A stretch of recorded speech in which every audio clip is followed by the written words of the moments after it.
Hey, what's happening? How's it going, JT? Good to see you, man. Hey, good to see you too. You're in Nashville, I presume.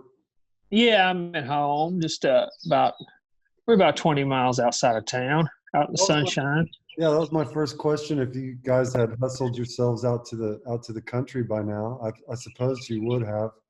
Yeah, yeah, we've been out here for probably 2.5 years or so now. It, Um, it yeah, feels and a it's not. logical move. Yeah, it made sense for us because we can still get into town in about 45 minutes, but we don't have to participate unless we choose to. What direction? South. Yeah, I try What, not to be more towards Memphis? specific than Very good. that. Very good. You look good, man. Thank you. I feel good, for the most part. Everybody here is healthy. And, as soon as you get away from the house, things start getting real weird. But all of our folks are doing pretty well. We're staying sane. Yeah, going to the grocery store and all that kind of stuff. So when it comes to life, Yeah. a little bit. They, Yeah. Yeah. I'm sort of in the country too, or at least in a small coastal town, little fishing community in Rockport, Texas, and you wouldn't really know anything's going on unless you try to go somewhere that's crowded. People get all Right. freaked out. Right. Yeah. I mean, that's kind of how it is here, too.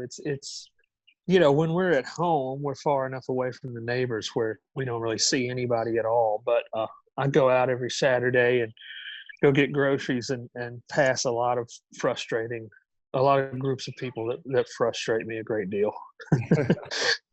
Every time I see them, I think, well, there's another month that I won't be able to go back out on the tour. Yeah, no doubt. I haven't heard a whole lot of discussion in the circles about musicians and what the impact is for someone who makes their living on the road, but that's significant. That's a significant group. Yeah, yeah, it's huge. It's huge. I mean, I'm lucky because I sort of made it to a point where I had a little bit of a safety net.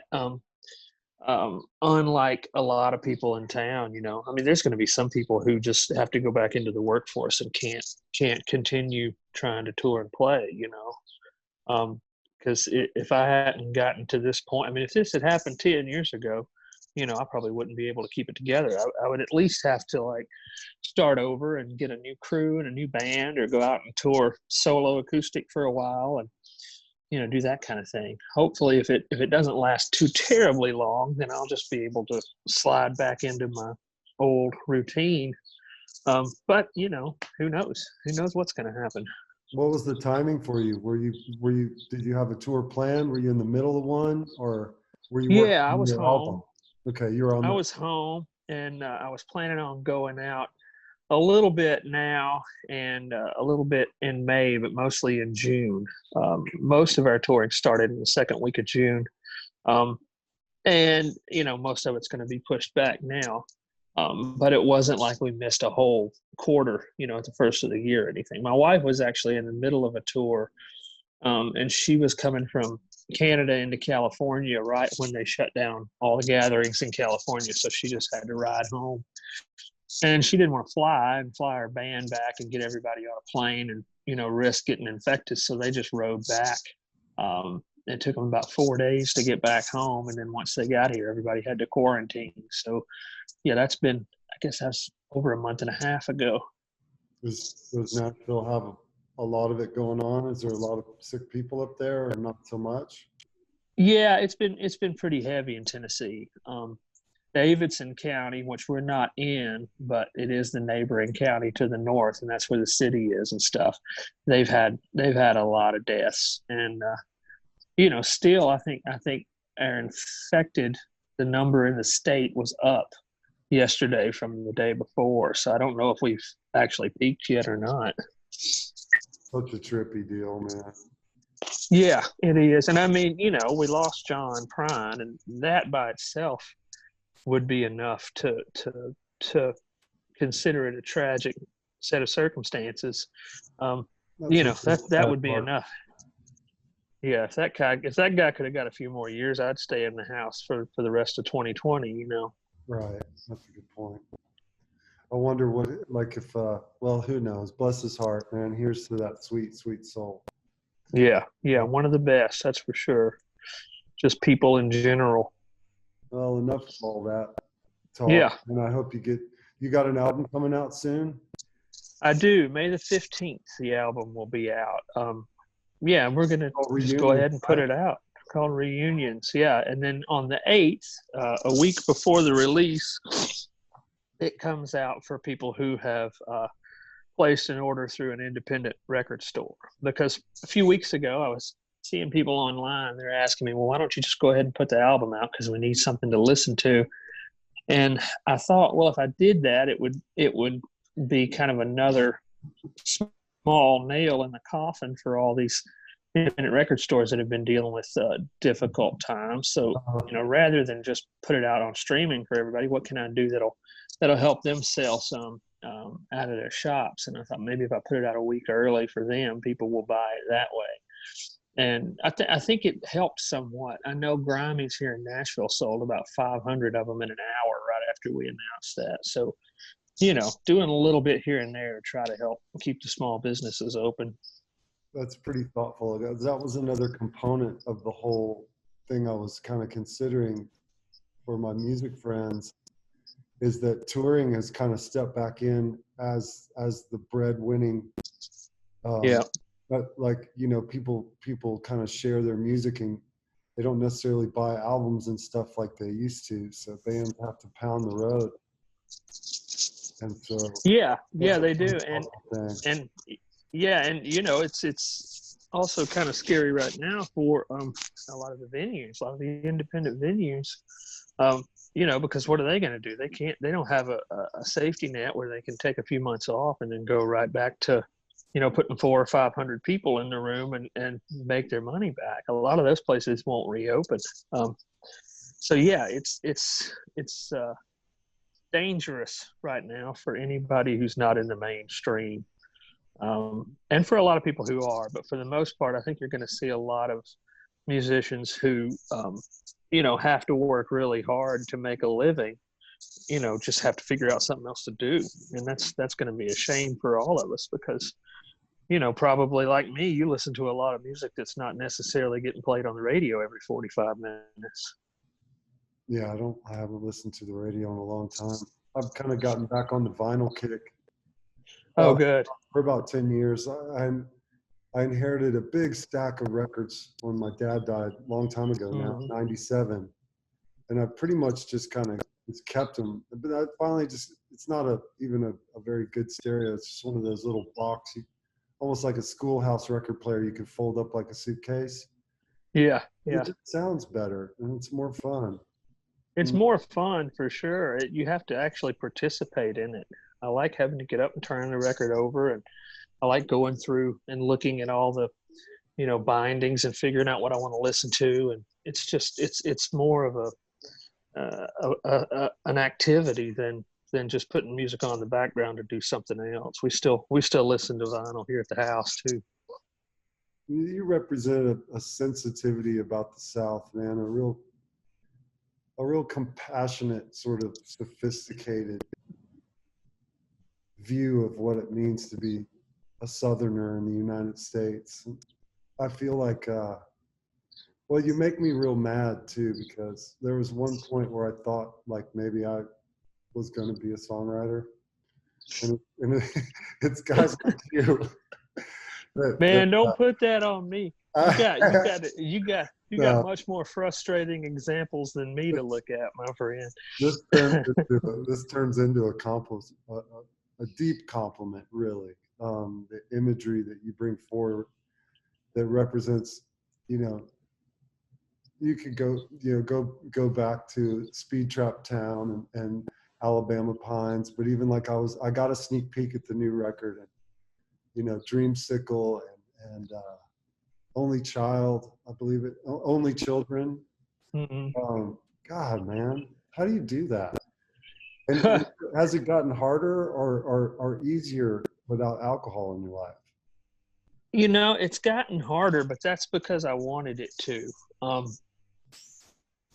think it should get harder for it to get better. the more you do something, the more you challenge yourself to do it better as time goes on. And I think for me, when I quit drinking, it was like, okay, now you have the opportunity to do these things that you've wanted to do, whether it be, be a better person in general, or write better songs, or, put on better performances. It gave me the opportunity to make myself able to do those things. It didn't all of a sudden mean that I was going to be any better at writing songs or playing shows or anything like that. The only thing that it really made me better at immediately was just getting out of bed in the morning. Everything else was pretty much up to me. But I did have more of a focus, and I could sit and work on a song for 6 or 7 hours at a time, whereas that'd never been the case before. I always sort of looked for some kind of inspiration. And then when I got sober and started working and just showing up and working, when it was time, I realized, okay, this is a craft. I mean, it's art, but it's also, within the art of it, there's a lot of, there are puzzles that you work, and you get better at working those puzzles and figuring out how to be aware and which details to choose from, and how to be more honest as time goes on. That's the thing with me, I think, is I try to challenge myself to say exactly what I mean to say, more on this set of songs than I did on the Nashville Sound, and more on the Nashville Sound than I did on Something More Than Free. And I feel like if I keep revealing more of myself, then everything else will naturally take its course.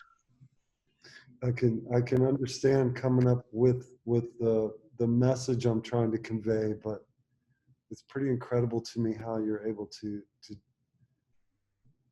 pinpoint those moments that are in early life and that are universal to all of us. It's really something, man. It's impressive as hell. I respect you for it very much. Well, thank you. It's it's a lot about which details. I mean,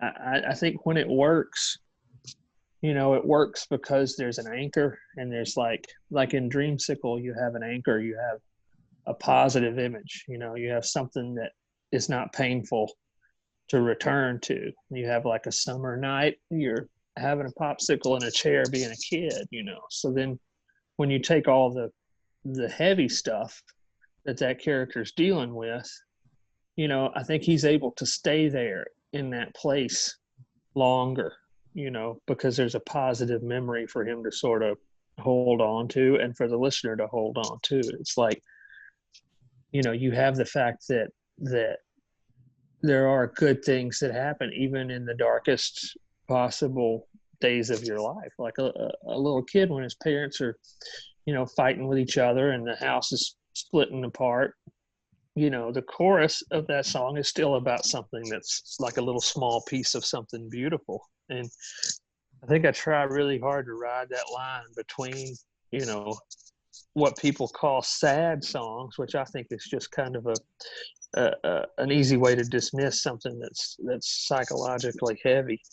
But that was with either humor or some sort of celebration of life. We're talking about Prine. He was one of the best at using this kind of silly, goofy humor to do that. He could hit you with something that was just surreal and ridiculous in the middle of a song that was, about a divorce, or about somebody dying, or about time passing, and you're laughing.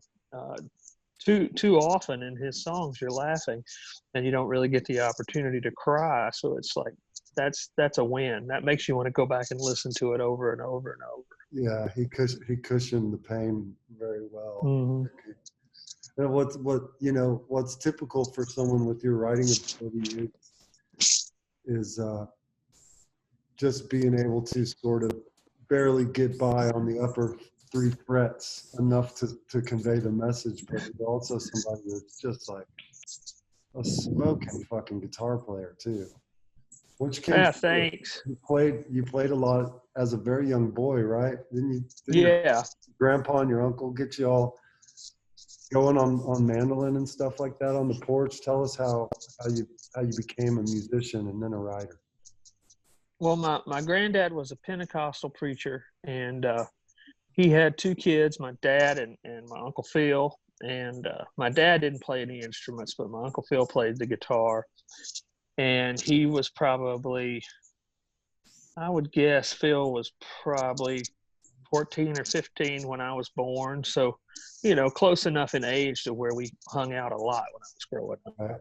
And he played the guitar. He gave me an electric guitar when I was a kid, and showed me how to play some rock songs, because he was in a cover band, played Southern rock songs and country songs and that kind of stuff. But my granddad started really early, with me and my uncle and my dad, all three. It never really took with my dad, but he started out, he would give us a mandolin when we were 5 or 6 years old, because our hands were so small, and he would just show us G, C, and D on the mandolin.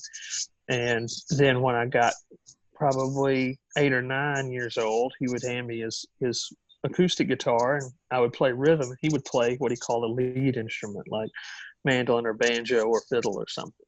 And we lived when I was really little, we lived in a trailer in my grandmother's yard.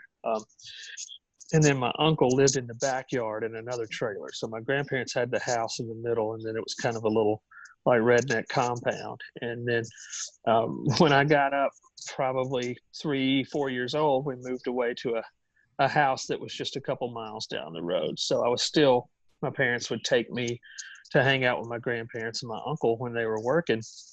And, just to pass the time and have something to keep me occupied, my granddad would play music with me all day. And that's what we did for hours and hours. And usually it was gospel songs, because he was a preacher, or old country songs. But then sometimes he would like lay the guitar down on his lap and play slide guitar and try to explain a little bit about the blues to me. And that was really, obviously, like it is with all of us, like when I heard that really just, the light went off, and I thought, man, I want to hear that all the time. And so he would reward me if I would sit through hours of these gospel songs. He would reward me by playing the blues with his pocket knife. And he saw that I was really, really interested in it. So he took me to the record store, my granddad, and he bought me the Robert Johnson complete recordings when that remaster came out. And he came back home and overdubbed, like made cassette copies of all of the Robert Johnson songs that didn't have anything vulgar in them, because he was a preacher. So he's like, I'll give you my copies of these, and then when you're older and you get ready for it, So when I was like 15 or something, he gave me the originals, but everything that had like Squeeze My Lemon and all that, he was like, no, you don't need to be listening to this right now. And, of course, I didn't tell him that I was listening to it from other sources the whole time. I was just like, oh, thanks. I think you're right. I think I am ready for all those songs now. But that was huge for me, because it kind of, there was a very like rural white music tradition that was also blended in with the Delta blues at the same time. And so those two things never really separated again for me, because I was hearing the same types of music at the same time at a very formative developmental stage. So I always sort of recognized the similarities between, country music and the blues, even though I didn't necessarily know the history of it at that point in time. And I think that still sort of informs what kind of music I make now. When you throw in what was on the radio in the 80s, then you get it all. When you throw in like Dire Straits and Crowded House and Till Tuesday and Squeeze and all the weird pop songs that I was into when I was a little kid, then it kind of starts to make sense, I think. And then by like, before you were even, 10 years old, you had an electric guitar and were getting dropped off, playing with session musicians and stuff. Tell us about that. I started playing, like I was, when I was like probably 8, 9, 10, 11, 12, I was playing in my room. I didn't have any siblings or anything, so I was just in my room for 8 or 10 hours a day playing the guitar. And that's all I did with my time. And, then when I got up about 14 or 15, I had a little garage band with one of my buddies in school. And that guy now, it turns out, we're still really close. He's written like 15 number one hit country songs. His name is Chris Tompkins, and he lives just up the street. You know, he didn't want to tour or anything, so he's written songs for other people, and he's had a lot of success. But matter of fact, I sent a video. Yeah, no doubt. I sent him a video yesterday of his son is 11, and he's learning to play the guitar, and he's going through a Led Zeppelin phase. So I send Chris videos of how to play Led Zeppelin songs for his 11-year-old kid, and that's pretty awesome. But you know, we started out playing in a band in a garage together, and then we would go out and, like, he was a year older than me, so he could drive for a year before I could, and before that, my parents would drop me off. But all the Muscle Shoals guys, the guys who played on sessions there in the 70s and late 60s, were still playing, you know, in restaurants around town on Friday and Saturday nights. And because we were in the Bible Belt in North Alabama, we couldn't have bars or really music venues at all. They all had to be restaurants. They had to sell more food than alcohol to stay open. But for us, that was great because it meant that they couldn't kick us out, because you couldn't have age restrictions if you're technically a restaurant. So I could stay there for 4 hours on Friday or Saturday and watch, you know, guys play these songs. Some of them had actually played on the songs that they were covering, you know, originally, like Staple Singer songs and Wilson Pickett and Percy Sledge and, you know, Aretha Franklin. Like, some of the session musicians that were on those original sessions were still out playing in Mexican restaurants and stuff around Florence and Muscle Shoals when I was a teenager. So I just followed those guys around. You know, any chance I got, I would go to where they were playing, and eventually, you know, I got to know them a little bit, and they would get me up to sit in, and you know, for them it was a good opportunity because they were working hard. I mean, those 3 or 4 hour sets are hard work, and you know, they would get me or my bass player Jimbo. He grew up down there too. They would get us up on stage, and they'd go out in the parking lot and smoke a joint, you know, and take a break. And we were just so excited to be up playing in front of people that, you know, we didn't think anything about it. But yeah, they really, you know, set me on the path for sure, because that was my first exposure to professional musicians, and I can't think of it going in a better way. You know, those guys took care of us. Yeah, they took care of us. You know, David Hood and Spooner Oldham and Donnie Fritz, and, you know, all these just really great musicians who had made a life out of it, you know, showed us the ropes, so to speak.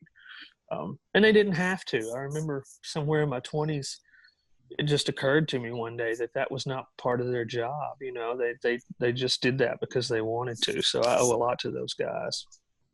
You remember a place, you ever go to Birmingham and see a place called the Fire Station that had like an old timey, the bar was an old fire truck that was gutted, and all the taps and things were inside this antique fire truck right in the middle of the bar? No, I don't remember that. I remember there was a deli in Birmingham that we played a lot. I would go down there sometimes and see the Decoys, who were like Scott Boyer and David Hood and Kelvin Holly. You know, that was the older guys. They would play at this deli in Birmingham, and then we played the Nick. You know, I remember going to the Nick a million times, but I don't remember a Fire Station.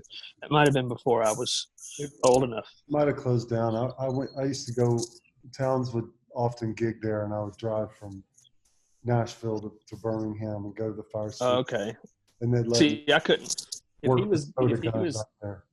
he was gigging there, then I probably wasn't old enough to go see shows down there, because I was still in high school when he passed away.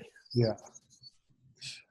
Man, so when did, after becoming so fluent on guitar, when did you start being able to write some of like the imagery, and how did that all come together? Did you read a lot as a kid too? Yeah, I did. My mom was you know, got me into reading a whole bunch, and you know, spent a lot of time with me, reading to me, and then showing me what sort of books I should be reading as a kid. And I was really into storytelling, and I think it took me a while to figure out that those two things could sort of be combined into one job. So that was a big eye opener. Probably around 12 or 13, I kind of started catching on that, like, oh, somebody's written all these songs. So I started writing. Originally, I would just start writing like different lyrics to old blues patterns, progressions, or blues standards, and once I felt sort of comfortable combining the two, I started writing songs of my own. I didn't write anything that anybody heard until I was like probably 18. I started college, went to Memphis, and then I was waiting tables in Memphis, and this guy who was working at the same restaurant, he had a gig at a coffee shop downtown, and he asked me if I wanted to open for him, and I was like, yeah, I'll come do that. He said, well, you'll need your own songs. You can't play covers, so you'll have to play like a half an hour of your own songs. So I just stayed up all night the night before, and I wrote half an hour's worth of songs, and then I showed up, and those were the songs that I played. And that was the first thing that anybody ever heard that I had written myself. I was probably 19 or 20 when that happened, I guess. I knew I knew that like the music that I was into was way better than anything that I could create at that point in time. So it took me quite a few years to write to my tastes. Once that happened, I felt more comfortable playing my songs for folks, but that took a while just because, I was listening to really good music, and I was, writing a pretty shitty version of that. Such as coming up, Yeah. Luckily, nobody cared about the quality of the songs I was writing at that point, I'm glad things happened over time, because by the time I had something to say and an actual story to tell, I had some skills, and I could figure out how to do it in a way that wasn't off-putting. I think melody's always been my stumbling block. I can come up with pretty good sort of stream of consciousness, or my dad used to say, that's not a train of thought, that's a locomotive. But the melody, I couldn't get the rhythm and the rhyme of the words to fall into any kind of melody. I've always just fascinated. What was the toughest thing getting your songs up to what you considered are where you wanted to be? The melody thing was easier for me, I think, because I'd been playing guitar for so long before I started writing songs, and more specifically lead guitar. And I think that's something a connection that a lot of people probably don't make, because most of the time songwriters, aren't lead instrumentalists. They're background instrumentalists, and they learn enough of an instrument to be able to write songs. Obviously, most of the best songwriters in the world are that way. But for me, I was already working on phrasing musically, and how to create interesting musical patterns and chord progressions. And singing a melody line is not very different from soloing over a set of chords on an instrument. You just instead of playing nonverbal notes, you just find the words that fit. So I think that helped me a lot with the melody. Now the hard thing for me, honestly, the hardest thing for me was figuring out something to write about, because my relationship with the place where I grew up was not all positive.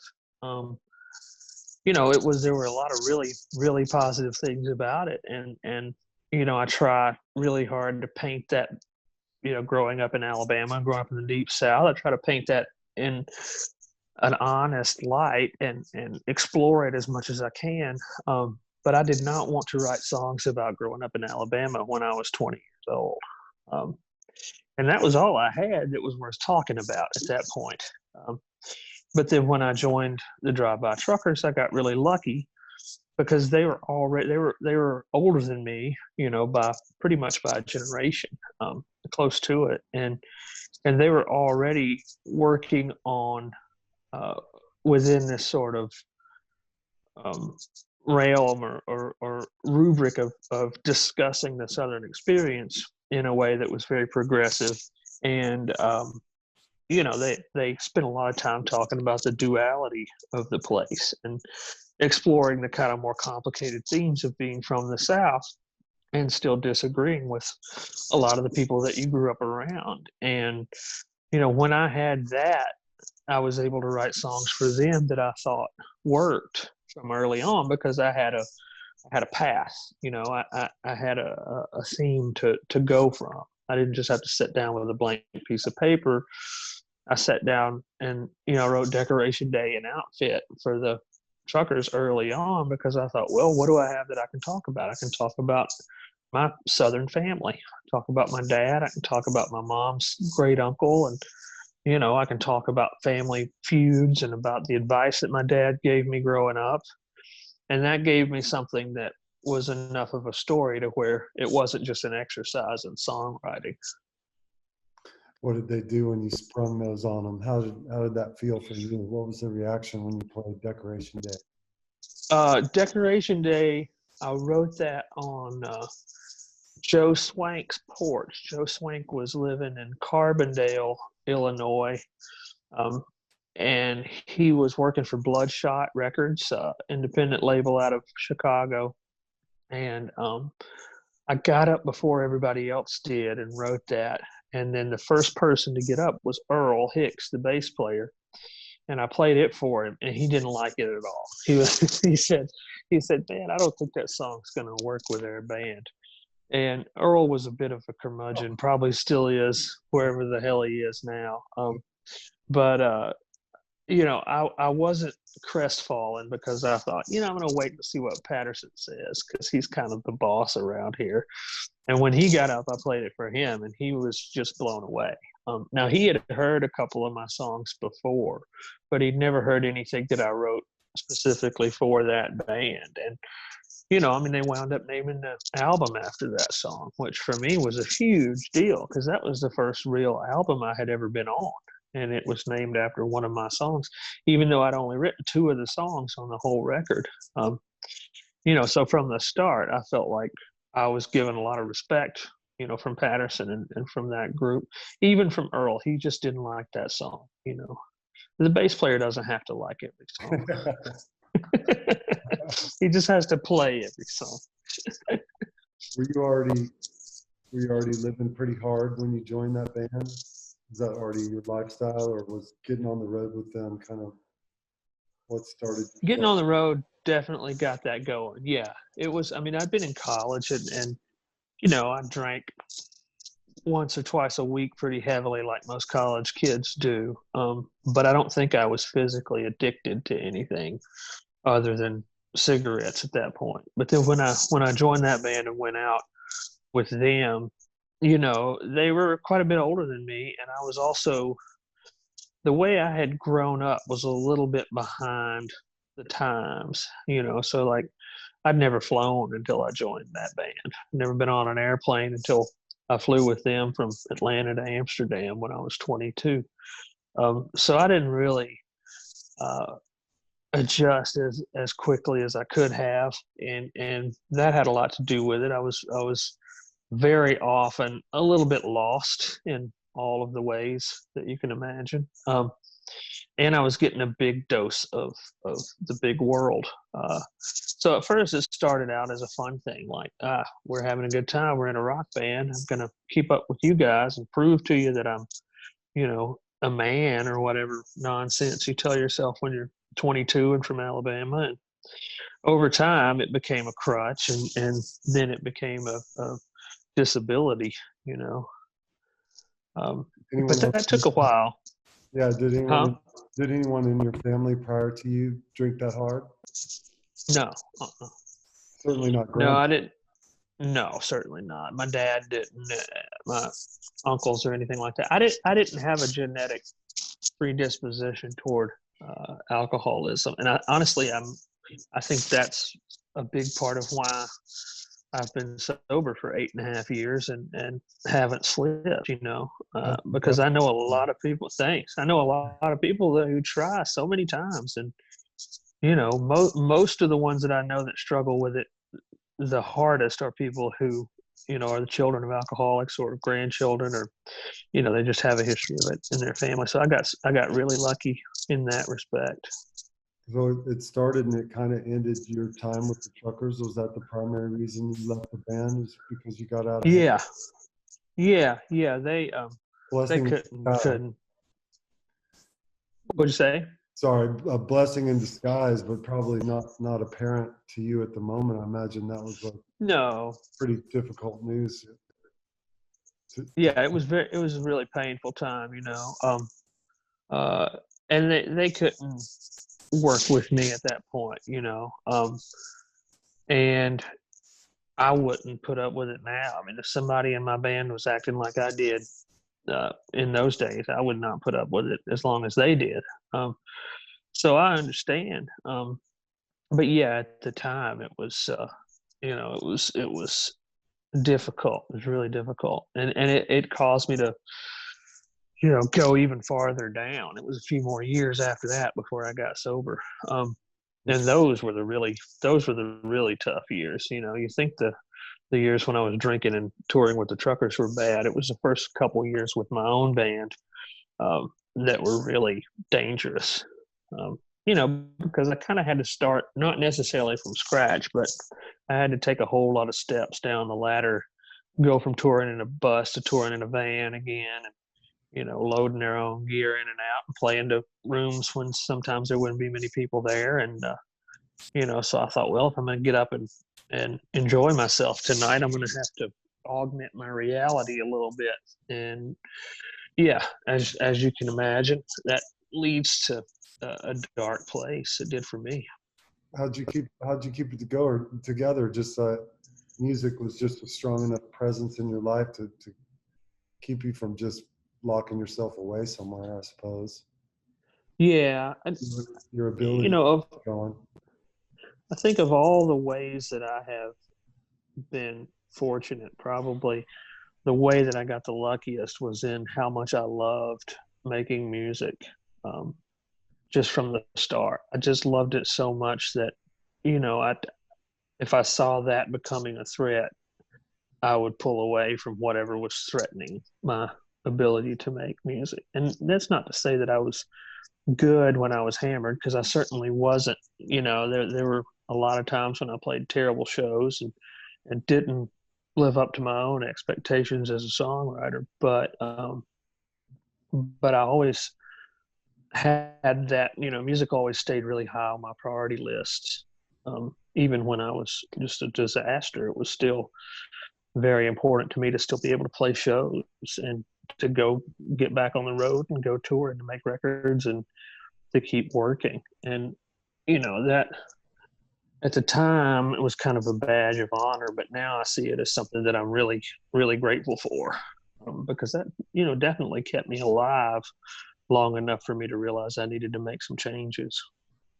And when did you got together with Amanda before you straightened out, right? Didn't she kind of help you? Yeah, we were friends for a long time, and then we after quite a few years of knowing each other and playing some music together, our relationship sort of developed into something more. And I could tell, wasn't going to tolerate, being around a drunk. And so it was pretty important to me to keep her around. And it was finally, the kind of thing where it was like I had to show my hand, So I thought, well, if I keep doing this, I'm going to lose this woman. And this woman's very important to me. I'd like to keep her in my life. So I think I can do whatever I need to do to make that happen.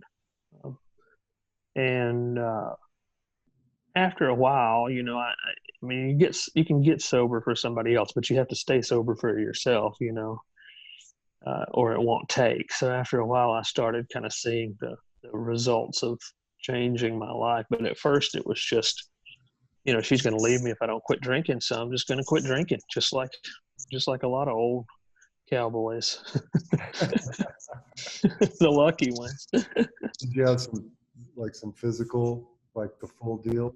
I watched my dad try to get sober 20 times, 20 different full dry outs, life-threatening detox, Yeah, just it's dangerous. as soon as his moccasins hit the streets in Nashville, they led him straight to a bar.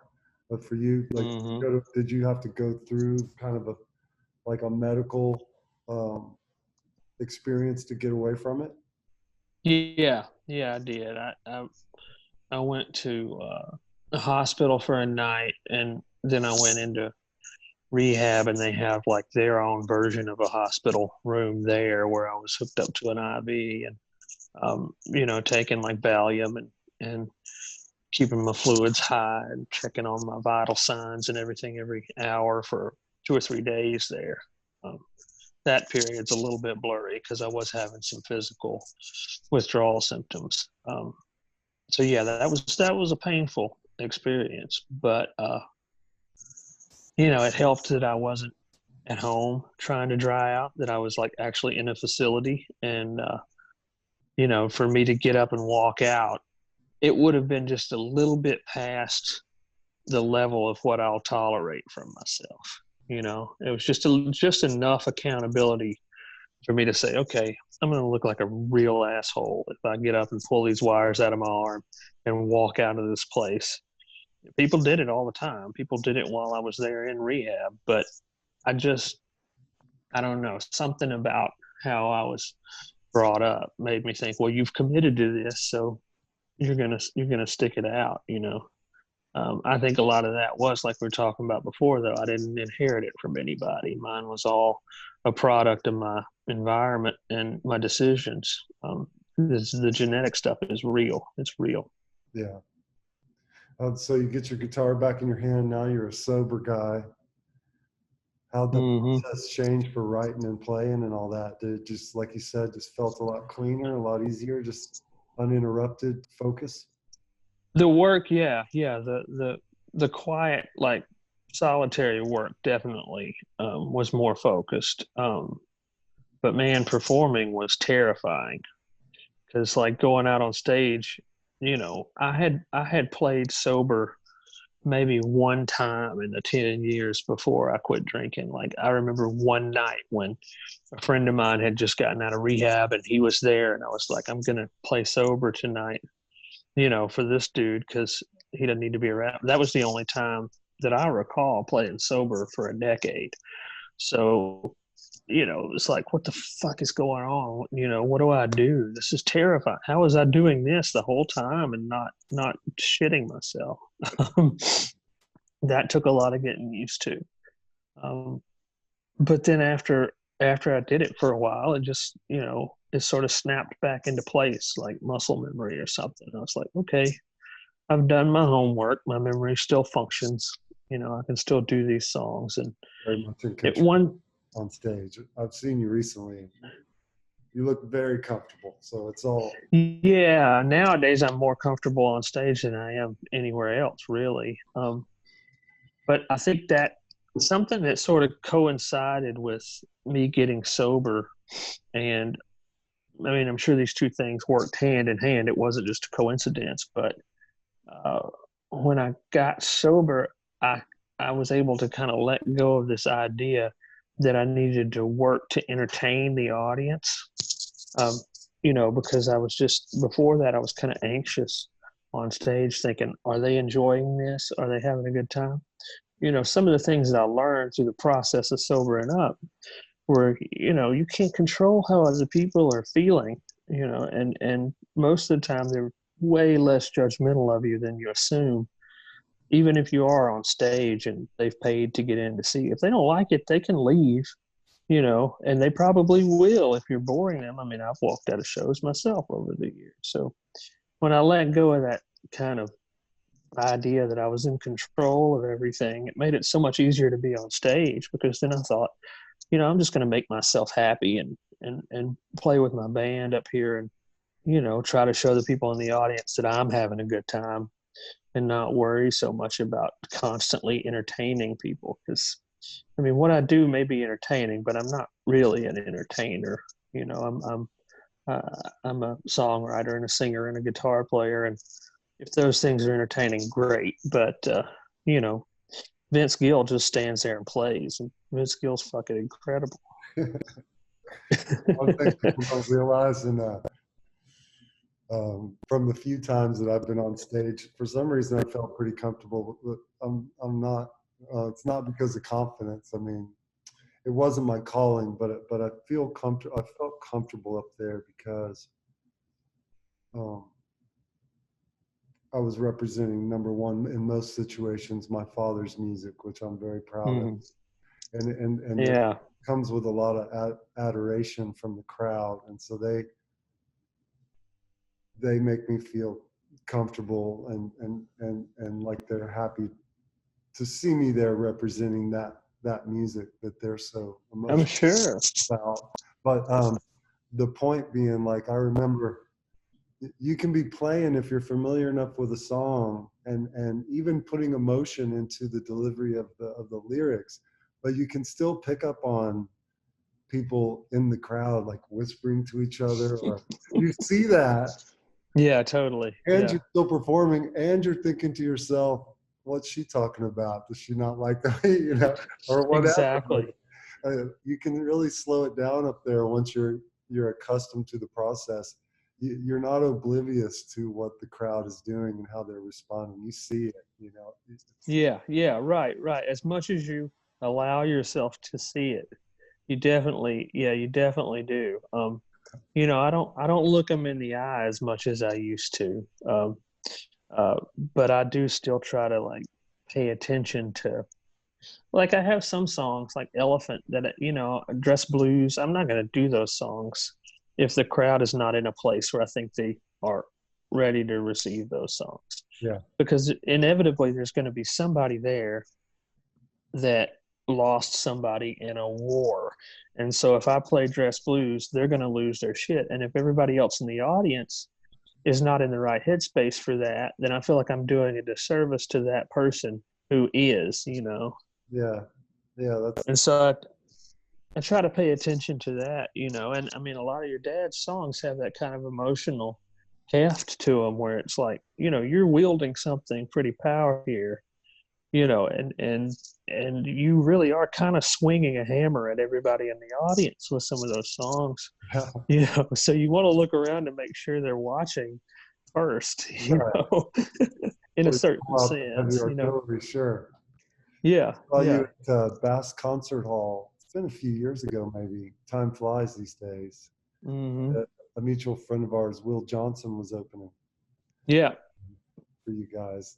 He's a Yeah, Will's one of the best men on earth. He actually texted me right before we got on together today. Yeah, he was really happy that we were talking to each other. I know that you're a fan of his. Who are you running with these days? Who tickles fancy up there in Nashville? Who can we look out for? That give us a list. I tell you, man, right now.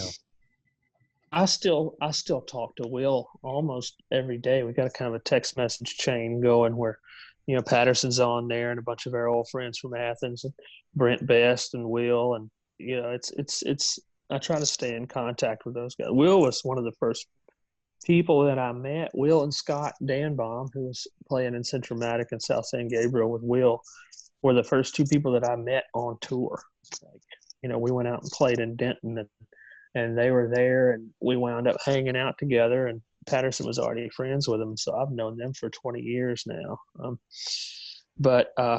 You know, around here, I like Lily Hyatt a whole lot, John Hyatt's daughter. She's got a brand new record that's really, really cool. And there's a guy, John Moreland. You probably know John Moreland, who's from Oklahoma. He writes beautiful songs and has a great voice. God almighty, yeah. Yeah, he's a powerful songwriter and singer. And I like Lydia Lovelace a whole lot. I think Lydia writes really great songs, and she's got some new ones coming pretty soon that are really good. And let's see. Lord, it's hard because I hadn't seen anybody in so long. It's hard to remember who I was hanging out right before this happened. Before this mess, do you and Amanda like cook for a bunch of folks and have a bunch of music at the house, or is there not much time in y'all's lives for that? We did that kind of thing, and we'll do that again. She's a really good cook, and I can chop onions and shred Parmesan cheese with the best of them. I take instruction in the kitchen pretty well, although I do take up a little more space than she probably wishes I did when I'm in there. But yeah, we had some gatherings at the house. You know, the last big thing that we had last year, on my 40th, we had a big party out at the barn, and Prine was there, and my best friend Will Welch from New York, he flew in, and you know, just we had probably 50 people out there, and it was really, really great. And then we all went on tour, and now we're at home by ourselves. Yeah, it's a little strange. Let's see. Somebody else I like a lot is Aaron Lee Tashian. You know Aaron Lee? Yeah, He I've he heard him a little bit. Sorry. he lives in East Nashville, and then um, it's that Kelsey Walden, who is on Oh Boy, John's record label, Prime's record label. She's really, really good. I like Leon Bridges a whole lot. I think Leon's a great singer, and just I love the way he delivers music to people. You know, he's carrying a lot of history and a lot of joy around the country singing for folks. And I like his band and everything. Let me see who else. I've spent a whole lot of time around like Brandy Carlisle and Maren Morris, and Natalie Hemby was my wife's Highwomen project over the last year. And I think Natalie Hemby's got a record of her own that she's going to put out and try to tour behind now too, which is a good thing because she's been writing songs for other people for quite a few years, and you know she's a really, really great songwriter. But yeah, I'll be glad when we can actually go out and play shows and see shows and all that again. Last thing I played was a tornado benefit because you know Nashville got hit with a disastrous tornado, and then Putnam County, the county over, got it way worse. And we were trying to put together some benefit shows and raise some money, and then this happened, and you know everybody got cordoned off. But the last thing we played was a benefit show in Nashville for that.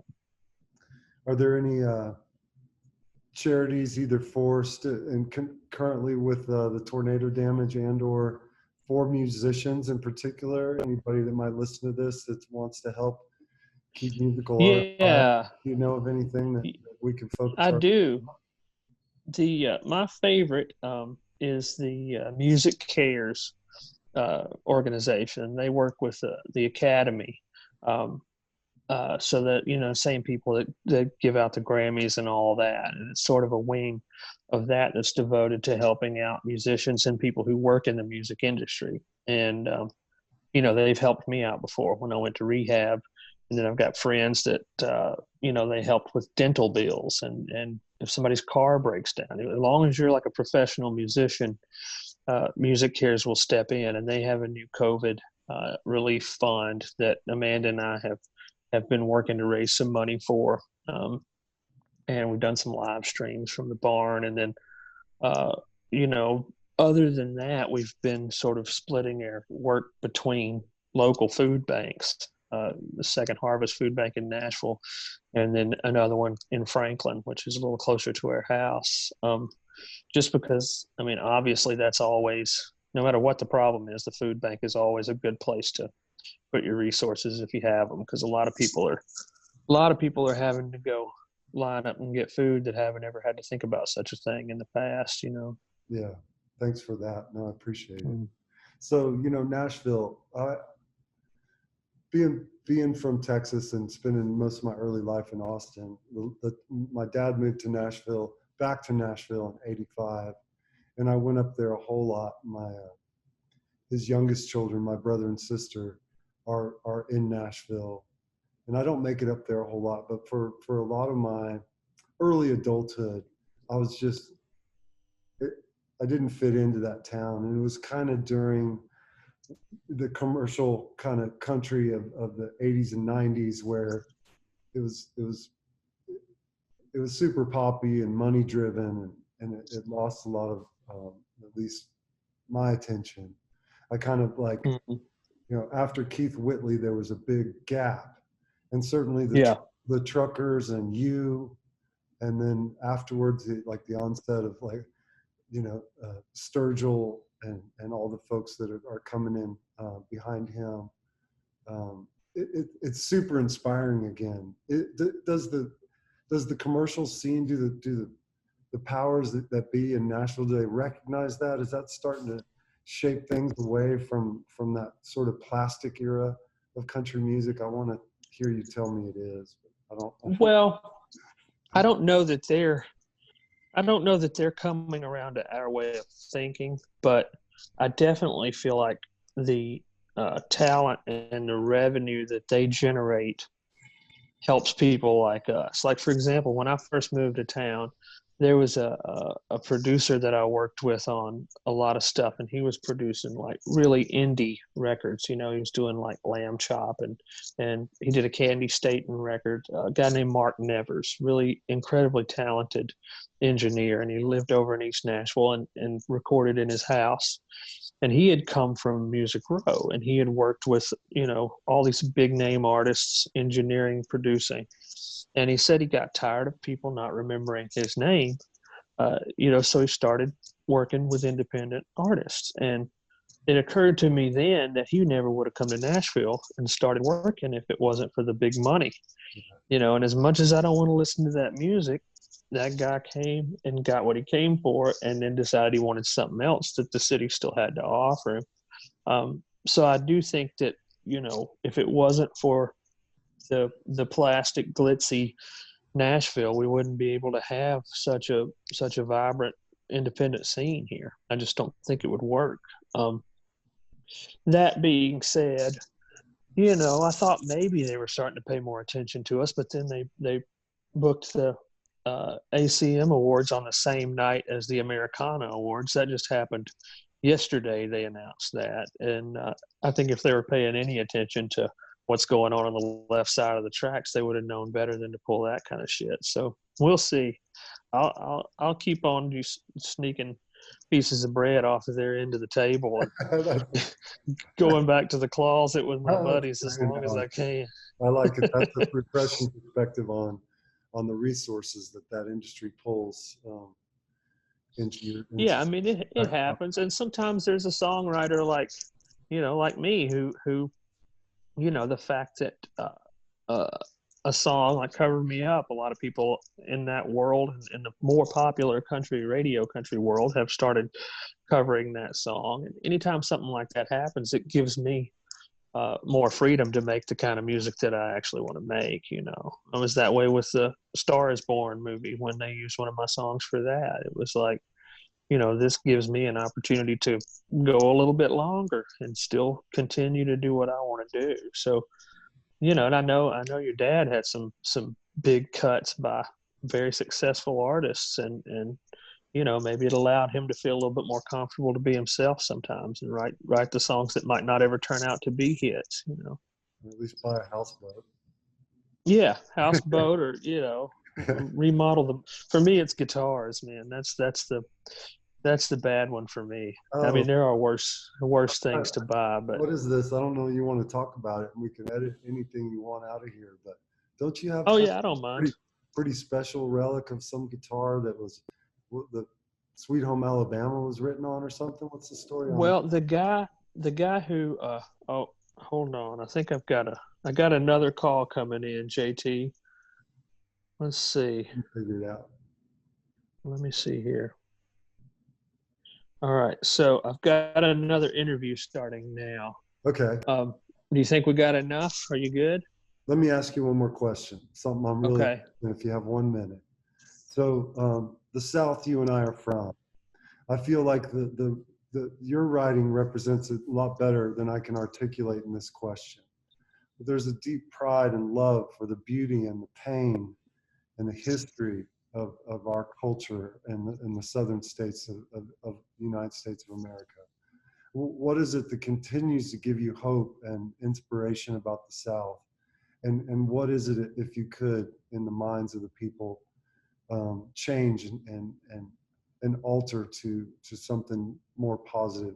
For me, I feel like a strength that was necessary and a positive thing at one point in our history has hung around, and it doesn't have a real purpose as it did when we had to farm and raise our own cows and chickens and fend for Yeah. ourselves food-wise and milk the cows. Now that we all push grocery carts around and drive to the place and eat at that place, and we don't have to work for those things, it's, for me, it's hung around as this, it's altered into this sort of meanness and willful spite and ignorance towards things. Not on the whole, but this is just the one thing about the current South that I'd like to bring up to speed with the world. And I just, what I call it is rationale, not politics, not religion. Just taking every subject, every challenge that comes our way, and approaching it with a rational way of thinking in terms of what's the best thing we can do for ourselves and the people around us in this situation. Could you wrap that up for me? Yeah, that's a big one. But I'll tell you what's given me a lot of faith in the ability of the southern states to progress, and that's the fact that there's ignorance everywhere.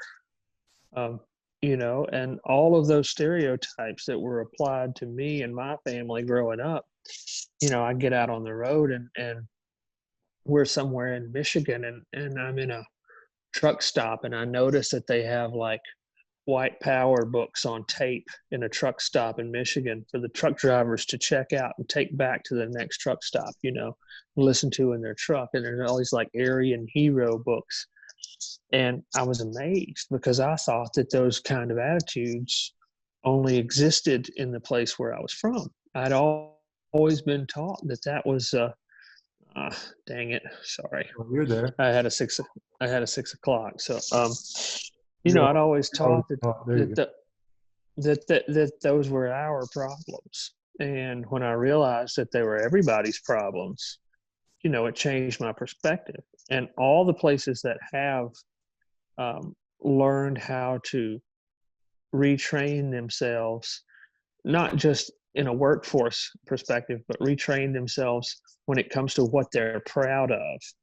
See, I think that's a big thing for me that I saw in my family growing up. It's very, very hard for somebody to learn to be proud of something different than their parents were proud of, or than their parents were proud of. You can still be proud of yourself. You just don't need the same tools that they needed. So you can't be proud of the same. If you're walking into a beauty parlor with a hammer, you're looking to cut somebody's hair with a drill bit. It's like you just don't have the same tools that you need for the job now. And for me, I think a lot of the things that I was proud of as a man from the South, when I was a kid, the things that I was taught you were supposed to be proud of as a man from the South did not serve me well in adulthood. And especially when I started traveling and taking in more of the world, when I started figuring out the kind of people that I wanted to be around were more open-minded people, those people won't put up with that kind of shit. And it was a lot of hard lessons for me to learn. But the hardest one of all was how to change what you're proud of in yourself. To do that, I think you have to be confident in the fact that you have the potential for upward mobility. Because when you're on the bottom and you think you're always going to stay on the bottom, you start taking pride in some really weird old school shit. If you think that there's no way for you to ever get out of that bucket of crabs, you might start taking pride in being the most violent crab in the bucket, And for me, it took like realizing, okay, I might actually make something out of my life that I did not expect, that nobody around me thought was possible when I was a kid. And for me to do that, I'm going to have to start being proud of other things, proud of things like treating people fairly and, trying to be more kind and more graceful than I necessarily have to be or than I'm required by law to be. Hey, buddy, thanks for that. And your songs are Thanks, JT. Your songs are a great tool for people to to make that change and to be proud. Well, I appreciate it. You and Amanda and the baby girl, I hope you guys are doing great. Can't wait for people to get to listen to your new record and for you to get back on the road together. Thank you. I appreciate your time. We're all good here, and yeah, I'm looking forward to getting back out and doing it again. Hopefully I'll see you in person soon. I hope so too, Jason. Take care, buddy. All right, you too. Have a good one. Bye, bye, bye. Bye.